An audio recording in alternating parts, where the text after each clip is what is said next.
بسم اللہ الرحمن الرحیم۔ السلام علیکم دوستو، آپ دیکھ رہے ہیں قسمت ٹی وی۔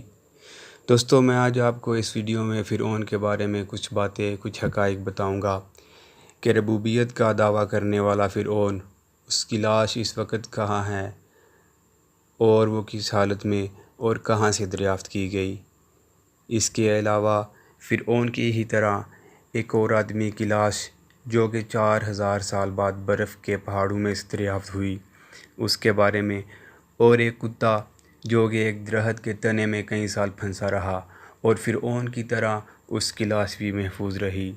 دوستو، یہ سب کچھ آج کی ویڈیو میں، لیکن اس سے پہلے آپ سے گزارش ہے کہ ہمارے چینل قسمت ٹی وی کو سبسکرائب کر لیجئے۔ تو دوستو، زمانہ قدیم میں آگ کے لیے لکڑی کا استعمال کیا جاتا تھا۔ دور جدید میں آگ جلانے کے لیے تیل اور قدرتی گیس کا استعمال کیا جانے لگا، لیکن جنگلات کی کٹائی کا عمل بدستور جاری ہے اور ہر دن دنیا بھر میں کئی 100 ٹن درخت مختلف ضرورتوں کے تحت کاٹے جاتے ہیں۔ تو دوستو، آپ کو یہ بات تو معلوم ہوگی کہ کاغذ بھی ایک خاص قسم کے درخت کی لکڑی سے تیار کیا جاتا ہے۔ امریکہ میں اس مقصد کے لیے اس خاص قسم کے درخت کی بہت بڑے پیمانے پر فارمنگ کی جاتی ہے۔ 1980 کی ایک صبح جب چند ورکرز ان درختوں کو کاٹ رہے تھے تو انہوں نے ایک بہت بڑے درخت کو کاٹا جس کے بہت بڑے تنے کے درمیان ایک خلا تھا، اور اس خلا میں ان ورکرز کو ایک جانور کا مردہ جسم ملا۔ جب انہوں نے بغور مشاہدہ کیا تو پتہ چلا کہ یہ مردہ جسم ایک کتے کا ہے۔ اب یہ دیکھ کر سب ششدر رہ گئے کہ یہ کتا اس درخت کے تنے کے اندر کس طرح چلا گیا، اور اس کی موت کے بعد اس کتے کا جسم گلا سڑا کیوں نہیں، اور کس طرح اس کتے کی لاش ممی کی صورت میں اس درخت کے تنے کے اندر محفوظ رہی۔ جب اس بات کا پتہ سائنسدانوں کو چلا تو انہوں نے اس معمے کو حل کرنے کے لیے ایک ٹیم تشکیل دی۔ کئی دنوں کی مسلسل محنت کے بعد بھی کسی کو پتہ نہیں چل رہا تھا کہ یہ کس طرح ممکن ہوا کہ کتے کی لاش برسوں سے اس درخت کے تنے میں اپنی اصلی حالت میں موجود ہے۔ بالآخر اس مسئلے کو ایک خاتون سائنسدان نے حل کیا۔ اس خاتون سائنسدان کا کہنا تھا کہ کتے کی اس لاش کو مناسب مقدار میں نمی ملتی رہی ہے، اور اس درخت کے کھوکھلا ہونے کی وجہ سے اس سے ہوا کا گزر بھی ہوتا رہا ہے، جس سے اس کتے کی لاش میں بیکٹیریا پیدا نہیں ہو سکے اور کتے کی لاش گلنے سڑنے سے محفوظ رہی۔ دوستو، اس سب کے بعد ایک سوال یہ تھا کہ ہر کتا اس درخت کے اندر پھنسا کیسے؟ تو ماہرین کا کہنا تھا کہ یہ کتا شکاری کتوں کی نسل میں سے تعلق رکھتا تھا اور یہ کسی چھوٹے جانور مثلاً گلہری وغیرہ کو پکڑنے کے لیے اس درخت پر چڑھ گیا اور درخت کے اندر جا گرا۔ ماہرین کے اندازے کے مطابق یہ 1960 کی دہائی تھی اور اس کتے کی عمر اس وقت 4 سال تھی۔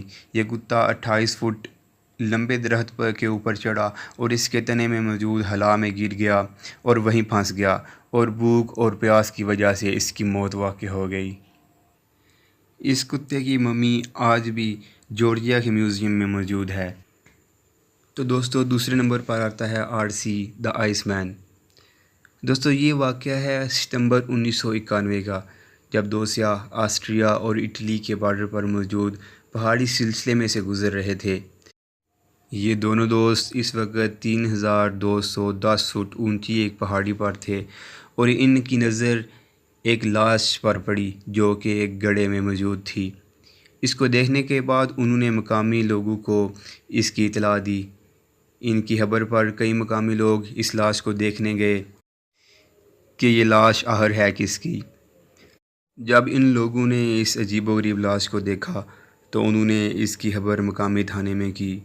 پولیس نے لاش کو اٹھایا اور مقامی ہاسپٹل پہنچا دیا، جس کے بعد وہاں کے ماہر ڈاکٹرز نے جانچ پڑتال کے بعد یہ پتہ لگا لیا کہ یہ لاش اس دور کی نہیں ہے۔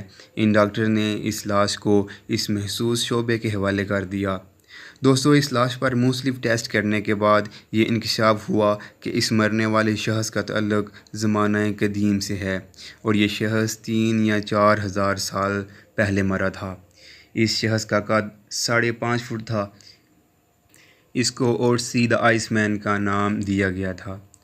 دوستو 21ویں صدی کی جدید سائنسی آلات اور تجربات سے یہ پتہ لگایا کہ موت کے وقت اس شخص کا وزن تقریباً 61 کلوگرام تھا اور اس کی عمر تقریباً 45 برس تھی، اور جب اس شخص کی لاش برف سے برآمد ہوئی تو اس کا وزن 13 کلو رہ چکا تھا۔ دوستو ماہرین اس کی موت کی وجہ اس کے کندھے میں لگنے والا تیر بتاتے ہیں، جو کہ کسی جنگ یا کسی جھگڑے میں اس آدمی کو لگا تھا۔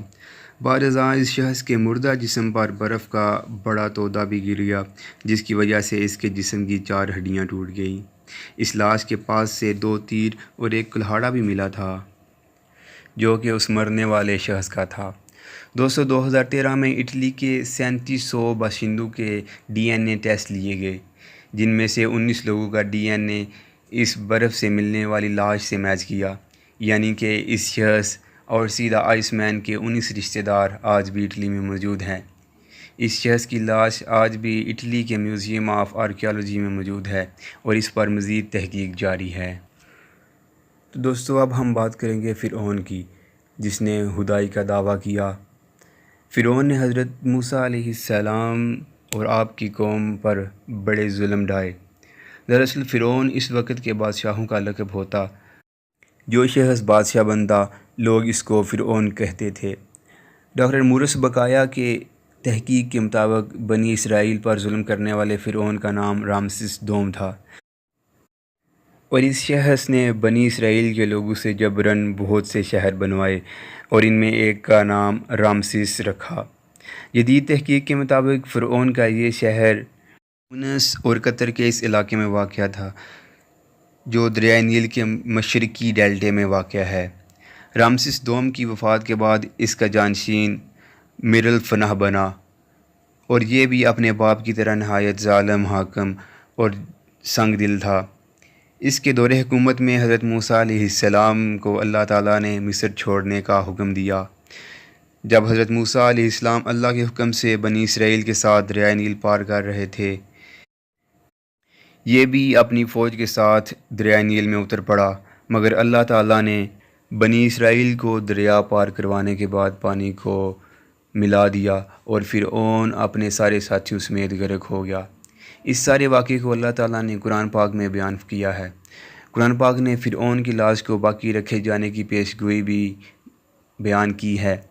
فرعون کی لاش کو بعد میں آنے والے لوگوں کے لیے باعث عبرت بنایا گیا۔ چنانچہ اللہ عز و جل کا ارشاد درست ثابت ہوا اور فرعون کا جسم 1898 عیسوی میں دریائے نیل کے قریب طبقیہ کے مقام پر شاہو کی وادی سے دریافت ہوا، جہاں سے اس کو قاہرہ منتقل کر دیا گیا۔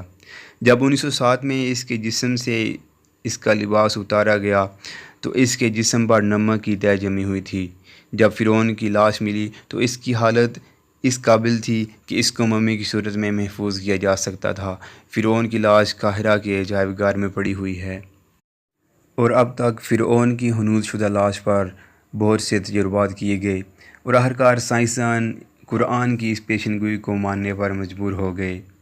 اس سب سے پتہ چلتا ہے کہ اللہ تعالیٰ عز و جل نے فرعون کی لاش کو محفوظ رکھا اور اس کو زمانے کے اثرات سے محفوظ رکھا، اور قیامت تک محفوظ رکھے گا، اور ہر زمانے میں یہ لوگوں کے لیے نشان عبرت بنا رہے گا۔ تو دوستو آج کی ویڈیو کے لیے صرف اتنا ہی۔ اگر آپ کو یہ ویڈیو پسند آئی ہے تو اس کو لائک کریں اور اپنے دوستوں کے ساتھ شیئر کیجیے، اور ہمارے چینل قسمت ٹی وی کو سبسکرائب کر لیجیے اور ساتھ لگے گھنٹی کے آئیکن کو پریس کر لیں، تاکہ ہماری آنے والی ہر ویڈیو آپ تک بآسانی پہنچ سکے۔ اجازت چاہتا ہوں، اللہ حافظ۔